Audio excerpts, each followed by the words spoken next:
Welcome to all of you. আজকে আমরা induction মেশিনের স্টার্টিং মেথড নিয়ে আলোচনা করব। এর আগের দিন আমরা দুটো স্টার্টিং মেথড পড়েছি, একটা হলো অটো ট্রান্সফর্মার স্টার্টিং আর একটা হলো স্টেটর রিঅ্যাক্টর ও রেজিস্টার স্টার্টিং। আজকে আমরা যেটা করতে চাইছি সেটা হলো স্টার ডেল্টা স্টার্টিং, এবং তার সঙ্গে আরও একটা স্টার্টিং মেথড আমরা করব রোটো রেজিস্ট্যান্স স্টার্টিং।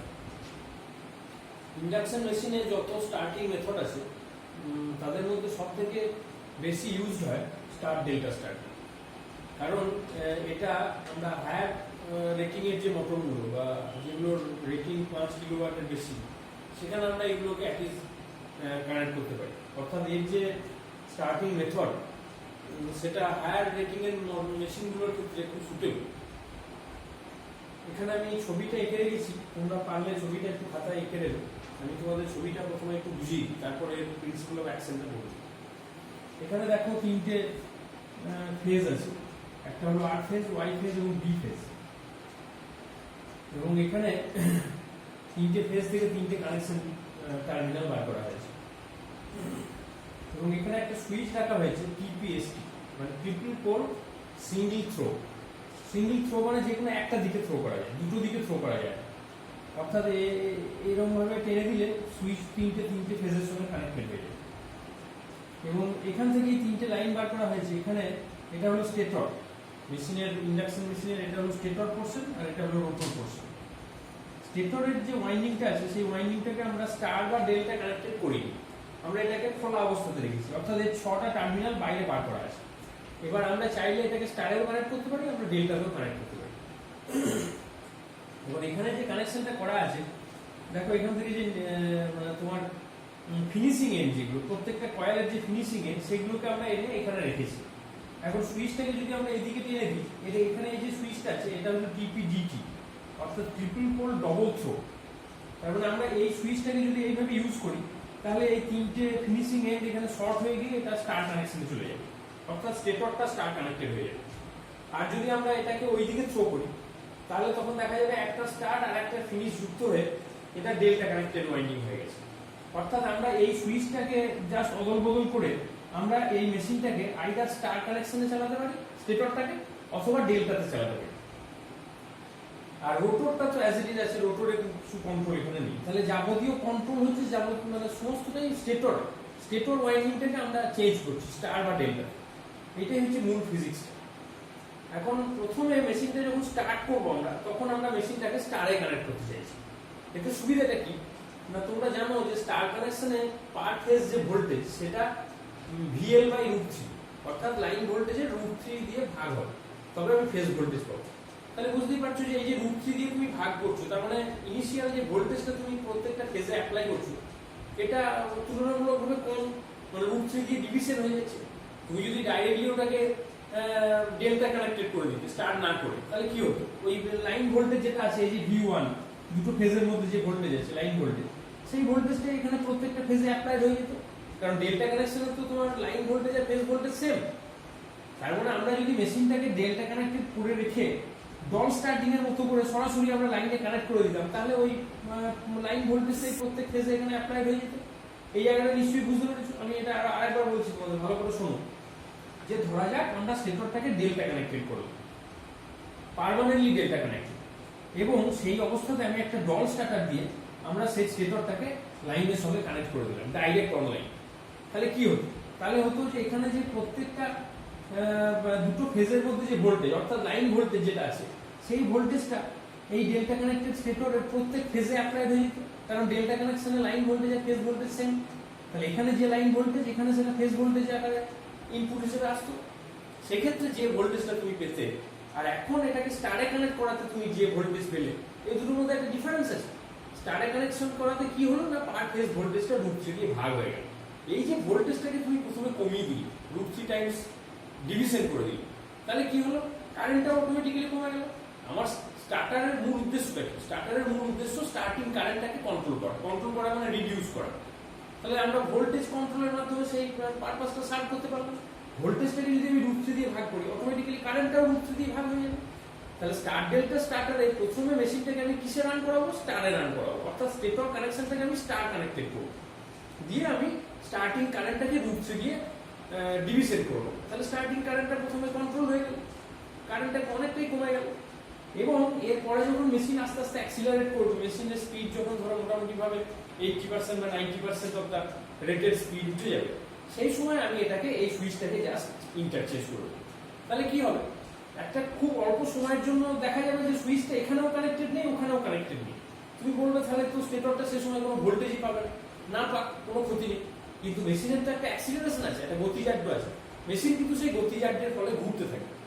তুমি যেই ভোল্টেজ মানে সুইচটাকে এখান থেকে কেটে দেবে, সঙ্গে সঙ্গে স্টেটরটা কিন্তু ওপেন সার্কিট হয়ে যাবে, কোনো ভোল্টেজই পাবে না।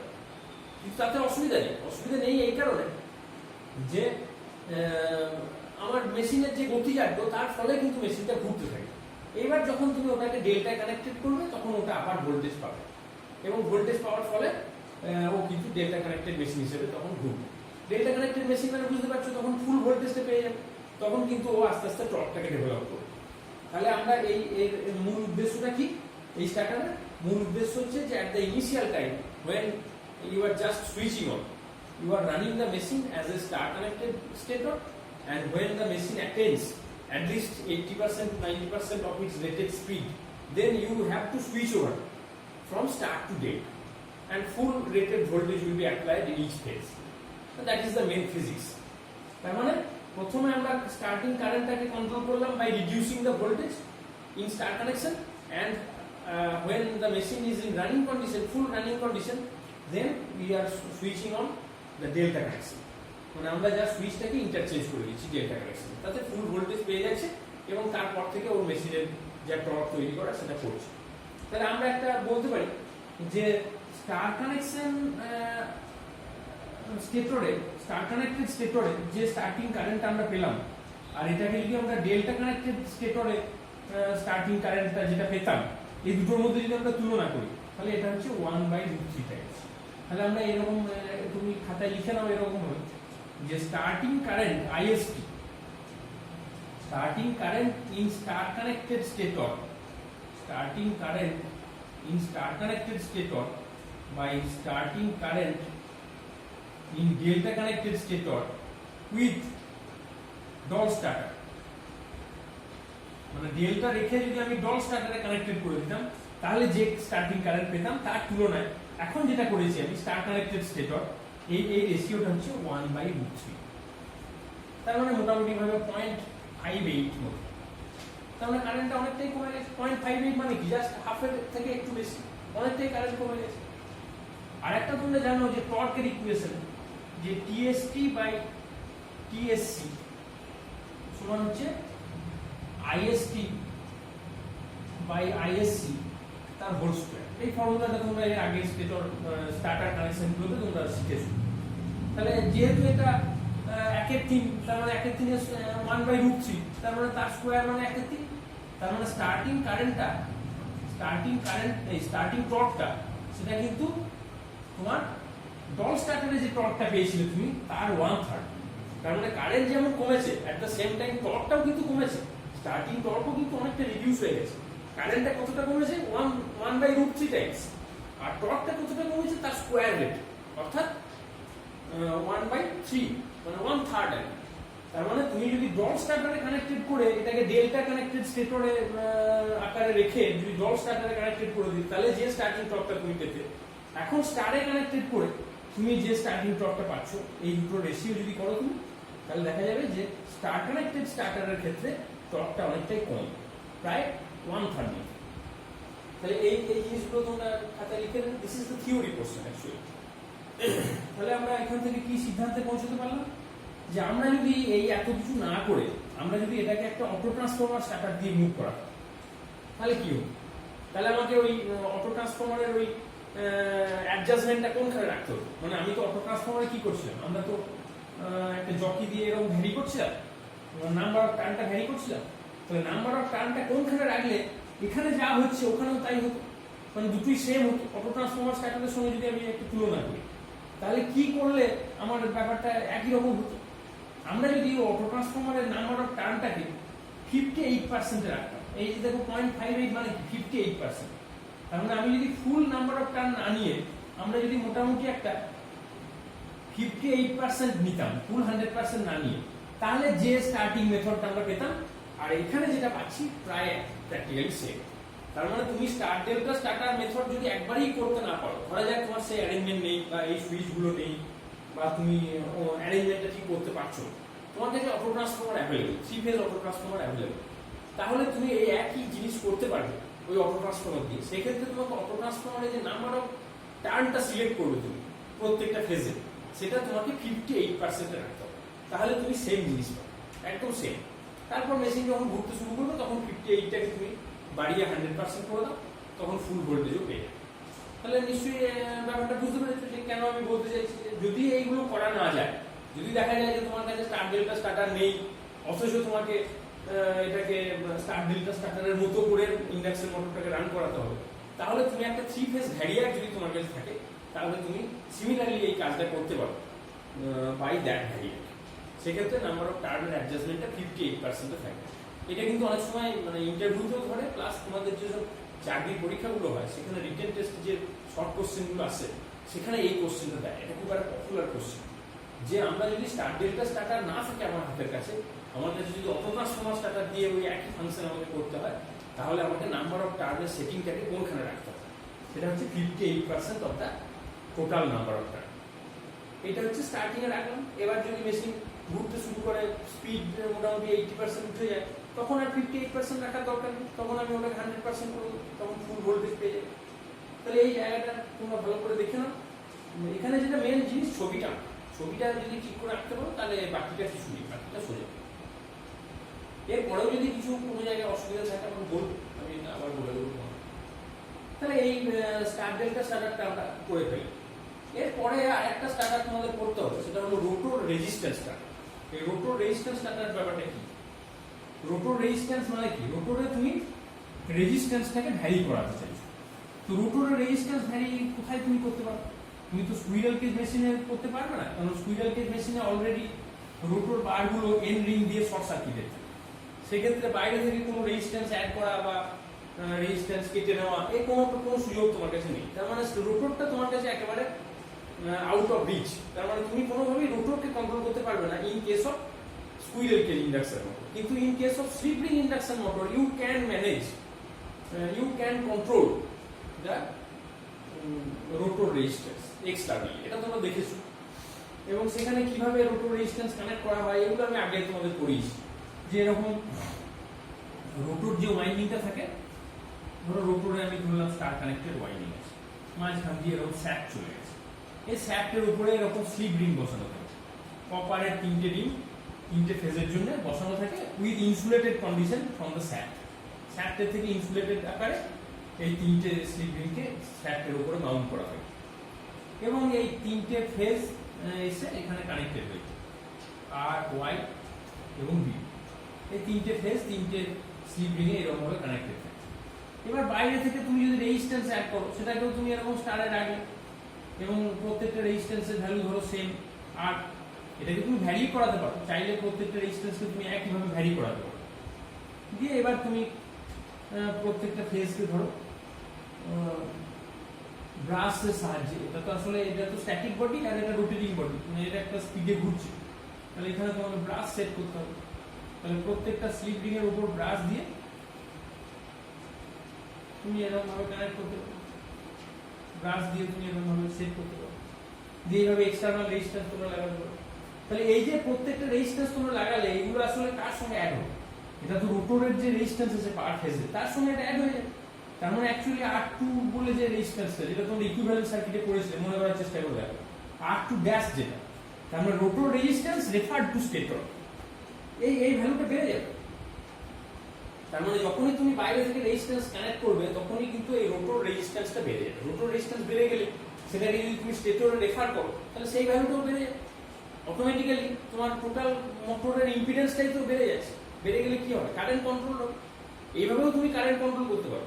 কারণ এতক্ষণ যে মেথডগুলো তোমরা এর আগে পড়ছিলে, সেখানে আমরা যাবতীয় কন্ট্রোলটা করছিলাম স্টেটর সাইড থেকে, অর্থাৎ স্টেটরের ভোল্টেজটাকে কমানো কিভাবে যায়, অটো ট্রান্সফর্মার দিয়ে, রিঅ্যাক্টর দিয়ে, বা start delta starting method apply করে বিভিন্ন ভাবে তুমি দেখছিলে যে স্টেটরটাকে কিভাবে কন্ট্রোল করা যায়, স্টেটরের ভোল্টেজটাকে কি করে নিয়ন্ত্রণ করা যায়, তার মাধ্যমে তুমি স্টেটর কারেন্টটাকে কন্ট্রোল করতে চাইছো। এখানেও তুমি স্টেটর কারেন্টকে কন্ট্রোল করতে চাইছো, basically starting current of the stator, এটাই তোমার কন্ট্রোল করাটা মেন উদ্দেশ্য। কিন্তু সেটা তুমি ফ্রম স্টেটর সাইড কন্ট্রোল করতে চাইছো, তুমি রোটর থেকে কন্ট্রোল করতে চাইছো। তাহলে রোটরের রেজিস্ট্যান্স যদি তুমি বাড়াতে পারো, তাহলে সে তার মাধ্যমে তুমি কিন্তু টোটাল মোটরের ইম্পিডেন্সটাকে বাড়াতে পারবে। কারণ এই রোটর রেজিস্ট্যান্স বাড়ানো মানে সেই রেজিস্ট্যান্সটাই তো স্টেটরে রেফার্ড হবে, অটোমেটিক্যালি মোটরের যে টোটাল ইম্পিডেন্স সেটা বেড়ে যাবে। বেড়ে গেলে তার ইম্প্যাক্টটা তুমি শুধু তো রোটরে পাবে না, স্টেটরেও পাবে। স্টেটরে গিয়েও দেখা যাবে যে স্টার্টিং কারেন্ট কিন্তু কমে গেল। তাহলে রোটর রেজিস্ট্যান্স বাড়ানোর মাধ্যমে এইভাবে যে স্টার্টিং কারেন্টকে কন্ট্রোল করা যায়, এটা কিন্তু একমাত্র সম্ভব slip ring induction motor. This is not possible in squirrel cage induction motor. এটা খুব ভালো করে মাথায় রাখতে হবে, কারণ এই মেথডটা তুমি স্কুইরেল কেজে লাগাতে পারবে না।